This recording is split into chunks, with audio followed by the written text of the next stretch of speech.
नमस्कार, आप देख रहे हैं प्रिंसिपल ऑफ न्यूज। अभी महात्मा गांधी सेंट्रल यूनिवर्सिटी जो चाणक्य परिसर में अभी भारतीय शिक्षण मंडल नीति आयोग का अभी संगोष्ठी हुआ है। अभी हम सर से बात करते हैं। सर, क्या नाम है आपका? पवनेश कुमार, मैं अधिष्ठाता हूँ वाणिज्य एवं प्रबंधन संकाय में।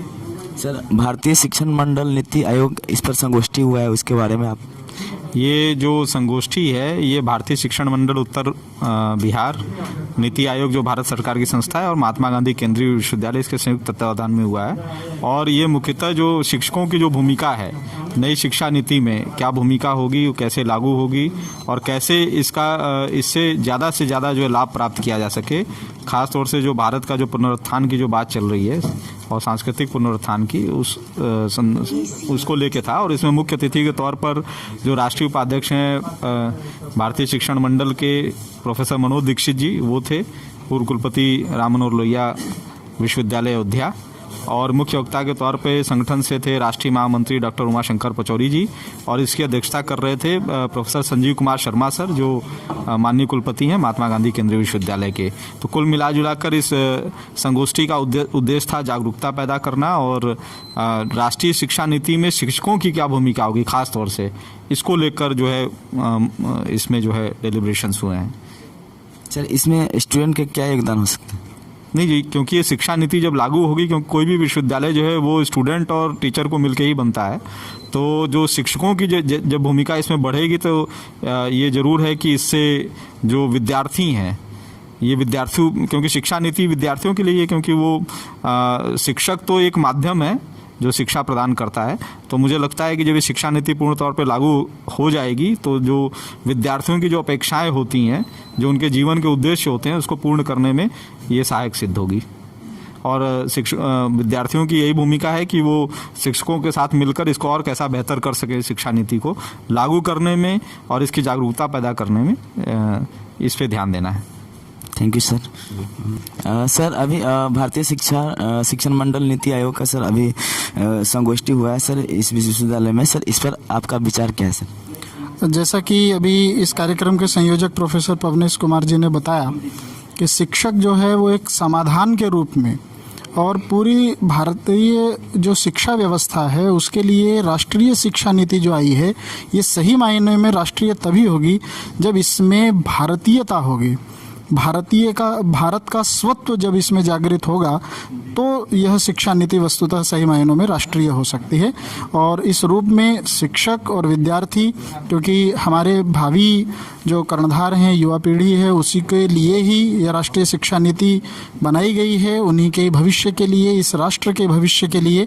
तो उसमें शिक्षक अपनी भूमिका इस रूप में निर्वाह करें कि कैसे वह एक आचार्य के रूप में अपने आप को स्थापित कर सकें। तो इसी रूप में ये राष्ट्रीय शिक्षा। नाम आपका सर? विश्वेश, मेरा नाम है विश्वेश वाग्मी, संस्कृत विभाग। Thank you sir. सर, अभी ये संगोष्ठी जो हुआ है इस पर सर आपका? देखिए, इस संगोष्ठी कराने का, जैसे भारतीय शिक्षण मंडल और नीति आयोग भारत सरकार तथा महात्मा गांधी सेंट्रल यूनिवर्सिटी मोतिहारी बिहार का जो संयुक्त तत्वावधान में ये जो संगोष्ठी का आयोजन किया गया है, बेसिकली इसका है अवेयरनेस का। क्योंकि जो राष्ट्रीय शिक्षा नीति आई है वो हम किस तरह से एक स्टूडेंट और टीचर्स के मध्य एक तारतम्य या सामंजस्य स्थापित करें, जिससे कि राष्ट्र के उत्थान के लिए एक सकारात्मक हम दृष्टिकोण प्रदान कर सकें। इसी अवेयरनेस के लिए, यानी कि उसमें शिक्षकों का क्या रोल होगा, कि शिक्षकों की क्या भूमिका होगी, इसी भूमिका के लिए, इसी अवेयरनेस के लिए, क्योंकि किस तरह से हम एक तालमेल बैठा पाएं जिससे कि राष्ट्र के उत्थान में हम एक नए या सकारात्मक पहलू या दृष्टिकोण प्रदान कर सके, उसी उपलक्ष्य में जो आज संगोष्ठी का आयोजन किया गया है। सर, इस नीति के अंतर्गत क्या क्या आते हैं? जैसे आप कहें कि अभी बहुत सारे अलग अलग, मैं अगर ये कहूँ कि ये जो नीति है, अगर इसकी हम बात करें राष्ट्रीय शिक्षा नीति, क्योंकि 1986 के बाद में एक नया अमेंडमेंट है एजुकेशन में, राष्ट्रीय शिक्षा नीति में, तो ये आवश्यकता पड़ी, यानी कि कहीं ना कहीं थोड़ा बदलाव, जो हमारे ट्रेडिशनल अप्रोचेज थी वो मॉडर्न अप्रोच में हम किस तरह से डेवलप करें, और ट्रेडिशनल अप्रोच यानी कि हमारी जो संस्कृति है उस संस्कृति को भी संजो के रखें। यानी कि भारतीय संस्कृति में हम मॉडर्निटी लाएंगे, लेकिन मॉडर्निटी जो है भारतीय संस्कृति या संस्कारों को कहीं समावेश के माध्यम से ही लाया जा सकता है। और इस राष्ट्रीय शिक्षा नीति में भी यही है कि हम पूरी तरह से एक स्वतंत्रता या फ्रीडम दें, जिसके माध्यम से हम जो है नए जो आयाम है उनको छूने का प्रयास करें। सर, नाम क्या है आपका? मेरा नाम डॉक्टर नरेंद्र सिंह है, assistant professor political science department, Mahatma Gandhi central university. Thank you sir. Sir, यहाँ पे अभी संगोष्ठी जो हुआ है भारतीय शिक्षण मंडल नीति आयोग, इस पर सर अपना विचार प्रकट कीजिए। अरे भारतीय शिक्षण मंडल का ये योजना परंपरा, भारतीय परंपरा, भारतीयकरणम, सनातन धर्म से भारतीय का शिक्षा योग गुरु परंपरा से आज का क्या चल रही हमारे विद्या व्यवस्था में मॉडर्निटी क्या हो रहा, because this is a very important crucial time, the changing Indian tendency for the last 70 years what happening in the society that Macaulay to till today, there must be some drastic change must be required in the Indian school of education, basically focus on the Bharatiyakarnam, Indian culture, Indian tradition, Indian value, Indian ethical system, Indian Sanatana Dharma, all should be included by this new education policy. So definitely it should be a new way path of Indian society in the globe, around the globe, what we are learning, what we are achieving, what we are reaching our targets in front of the globe. So this is हमारे भावी परंपरा को ये भारतीय education के बारे में हम आगे बढ़ना है। ये भारतीय यही विजन 2020 का हमारा विद्या लक्ष्य है, उसको हम आगे बढ़ना है। ये हमारे प्रति it is a responsibility of every student, every citizen of this country should accept that what is given by the government of India's provisions. We should accept that. Then only we should see the new path, a new dimension in the society. Sir नई शिक्षा नीति sir क्या है इस पर आपका? इसलिए ना the परंपरा what we have from last after independence what we are doing that, but what the expectation of the Indian society's changes is not properly has come out, the reaching the high expectation of Indian culture and tradition and the value system and our basic ethnicity what imbibe. So definitely it is the new education policy will expose what is our rigid understanding of our knowledge, our wisdom, our curriculum, our development, all should be included. This is the path we are expecting till today and tomorrow in the Bhavishyat Bharat.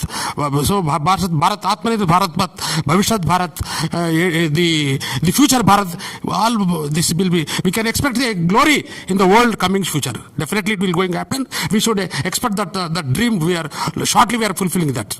Okay sir आपका पूरा नाम sir? मेरा नाम है doctor Vijay Kumar Sharma है, हम आज समाज कार्य का head of the department social work HOD।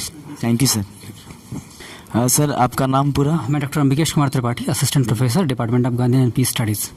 Sir Bharatiya Shikshan Mandal sir आज संगोष्ठी जो हुआ है उस पर सर अपना जैसा कि आप देख रहे हैं कि ये राष्ट्रीय शिक्षा नीति में शिक्षकों की भूमिका जैसे एक महत्वपूर्ण विषय पर भारतीय शिक्षण मंडल उत्तरी बिहार और जो है नीति आयोग और महात्मा गांधी केंद्रीय विश्वविद्यालय के तत्वाधान में एक महत्वपूर्ण, बहुत ही महत्वपूर्ण विषय पर ये बातचीत हुई है, चर्चा हुई है, राष्ट्रीय शिक्षा नीति में शिक्षकों की भूमिका। निश्चित तौर पर जो है भारत लंबे समय से एक समस्या से जूझ रहा था। आज़ादी के बाद जो शिक्षा पद्धति हमको अंग्रेज़ों के द्वारा मिली थी और जिसमें थोड़े बहुत परिवर्तन के साथ जो है जिसको कंटिन्यू रखा गया था, तो कह सकते हैं कि आज़ादी के 70 सालों के बाद तक जो है भारत अपनी ही जड़ से कटा हुआ था। उसके पास जो सोचने, समझने, चिंतन करने, ज्ञान विज्ञान शोध की जो परंपरा थी, जो व्यवस्था थी, वो सब कुछ जो है बोरोड थी, जो हमको यूरोप से मिली थी, ब्रिटेन से मिली थी, औपनिवेशिक गुलामी से मिली थी। उसी को हम लगातार जो है फॉलो करते जा रहे थे। लेकिन सरकार ने एक कह सकते हैं कि आप जो है एक बड़ा ही सकारात्मक कदम उठाया और ज्ञान विज्ञान चिंतन की जो भारतीय परंपरा है, भारतीय जो ज़मीन से उठने वाली परंपरा है, उसको जो है आत्मसात करने के लिए जो है राष्ट्रीय शिक्षा नीति बहुत छोटा सा डॉक्यूमेंट है, लगभग 66 पेज का डॉक्यूमेंट है और आसानी से सभी उसको पढ़ भी सकते हैं। और आप उसमें बहुत पाएंगे कि वो भारतीयता का पुट लिए हुए है, जिसमें भारतीय भाषाओं और क्षेत्रीय भाषाओं को महत्व देना, चिंतन मनन और ज्ञान सृजन की परंपरा में भारतीय परंपरा का और साथ साथ जो है आधुनिक जो वैज्ञानिक जो एडवांसमेंट है पूरी दुनिया में, उनको साथ लेके चलने का जो है विचार किया गया है। तो आज इन्हीं सारे मुद्दों पर समग्रता के साथ जो है विचार किया गया कि इन सबको विजुलाइज करने को, इन सबको चरित्रार्थ करने में अध्यापक की भूमिका क्या हो सकती है, प्राध्यापकों की भूमिका क्या हो सकती है, हमारी भूमिका क्या हो सकती है। Thank you sir. सर संगोष्ठी आयोजन हुआ है सर, उस पर आपका विचार? देखिए, ये जो आयोजन हुआ है राष्ट्रीय शिक्षा नीति के ऊपर, ये बहुत ऐतिहासिक आयोजन है और इस राष्ट्रीय शिक्षा नीति पे हमारे विश्वविद्यालय ने पहले भी बहुत सारे कार्यक्रम कराए हैं, क्योंकि इसमें हम शिक्षक की भूमिकाओं के ऊपर विचार आज हुआ है और कैसे शिक्षक कितना महत्वपूर्ण है किसी भी कार्यक्रम के क्रियान्वयन के लिए और किसी भी पॉलिसी को इम्प्लीमेंट करने के लिए। तो ये डिफाइनिंग मोमेंट है, ना कि महात्मा गांधी केंद्रीय विश्वविद्यालय के लिए, बल्कि भारत की जो शिक्षा नीति है उसके प्रचार प्रसार में और उसे क्रियान्वयन में एक महत्वपूर्ण कदम है आज का कार्यक्रम। सर, एक और सवाल सर, कि अभी जो हम लोग का संगोष्ठी हुआ है सर, तो उसमें बोला गया अगर ये शिक्षा नीति लागू नहीं होती है तो हमारा देश 185 साल फिर पीछे चला जाएगा सर, तो इस पर आप क्या कहना चाहिएगा? देखिए, ये it is a very important statement given by professor Manoj Dikshit ji, because it is a golden chance. It doesn't mean that we are not going to have our educational goal, because our educational goal is not limited to the education only. We are a teacher or an institution is working on the character building first. If we are successful in building a character of the human being, then automatically he will be a good educator, a good teacher, a good civilian. So this is our goal actually. Sir, पूरा नाम sir आपका? मेरा नाम है doctor Aslam Khan and I am working in department of Gandhian and peace studies, Mahatma Gandhi central university. Sir, thank you sir. Jitesh Kumar के साथ संवाददाता OP Kushwaha. मेरे न्यूज़ चैनल से बने रहने के लिए बहुत बहुत धन्यवाद.